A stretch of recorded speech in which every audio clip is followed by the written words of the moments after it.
देश की राजधानी कहे जाने वाले दिल्ली में हुआ एक ऐसी घटना जिसने पूरे देश को झकझोर कर रख दिया है।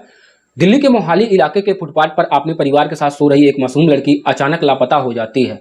दरअसल यह घटना 22 जून 2026 की है। बिहार से दिल्ली यह परिवार काम की तलाश में आया था और 10 से 11 वर्ष की वह बालिका अपने पिता, माता, मौसी और भाई के साथ फुटपाथ पर आराम से सो रही थी। सुबह के लगभग 4 बजे का समय था, तभी वहां एक टैक्सी कैब चालक आकर रुकता है और उस बालिका का अपहरण कर लेता है और उसके पश्चात वह उसे अपनी गाड़ी में बैठा लेता है। तभी उस बालिका की आंखें खुल जाती हैं। वह देखती है कि जो थोड़ी देर पहले फुटपाथ पर सो रही है वह अब गाड़ी के भीतर है। यह देखकर वह बालिका उच्च स्वरों में रोने लगती है। कैब चालक उसे शांत कराने का प्रयास करता है, किंतु वह शांत नहीं होती और उसे अपने पिता को पुकारने लगती है। जैसे ही उसने पिता को पुकारते हुए चिल्लाना और आरंभ किया, जैसे ही वह पिता की आंखें खुल जाती हैं तो फुटपाथ पर सो रहे थे, तब वो देखते हैं कि उनकी पुत्री गाड़ी के अंदर है और गाड़ी तेज आगे बढ़ रही है।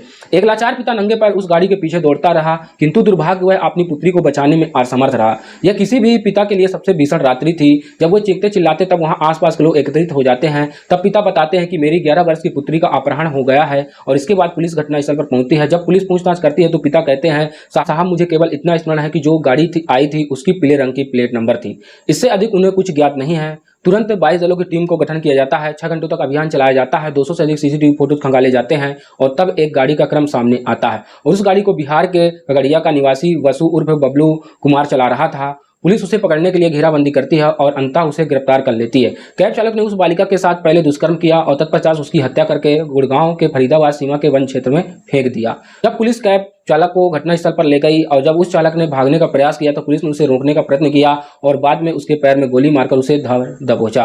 जांच के दौरान यह ज्ञात होता है कि आरोपी का नाम वसु कुमार सिंह है और उसकी आयु 29 वर्ष है। तब यह बिहार का निवासी होता है और वह विवाहित है और उसके 2 संतानें भी हैं। जब पुलिस ने सर्वप्रथम उसे गिरफ्तार किया तब उसने अपने ऊपर लगे सभी आरोपों को इनकार किया, किंतु जब उस कैब की बारीकी से जांच की गई तब ईंटा पत्थर और उस बालिका का रक्त पाया गया, जिस पश्चात उसने अपना अपराध स्वीकार कर लिया और पुलिस ने भी बताया कि आरोपी के विरुद्ध में पूर्व से कई मुकदमे दर्ज हैं। वर्ष 2015 में, 2017 में, 2018 और 2022 में भी उसके विरुद्ध विभिन्न मामले दर्ज हो चुके हैं। अवगत कराया कि जो आरोपी है बहुत अधिक उग्र स्वभाव का व्यक्ति है, वह प्रवृत्ति से हिंसक है, उसे अत्यंत शीघ्र क्रोध आ जाता है। वह अपने इस कृत्य पर किसी भी प्रकार का पछतावा नहीं है, बल्कि पिता ने बताया कि वह अपने सभी भाई बहनों से सबसे बड़ी थी और अभी हाल ही में उसका एक शासकीय विद्यालय में प्रवेश कराया था क्योंकि वह पढ़कर कुछ बनना चाहती थी। किंतु जिस समाज में वह निवास कर रही है वह इतना अधिक क्रूर हो चुका है कि पिता की आंखों के सामने ही उसे उठाकर ले गए दरिंदे। अब दोस्तों इस घटना पर क्या कहना चाहेंगे, कमेंट बॉक्स खुला हुआ है, अपनी राय जरूर लिखिए।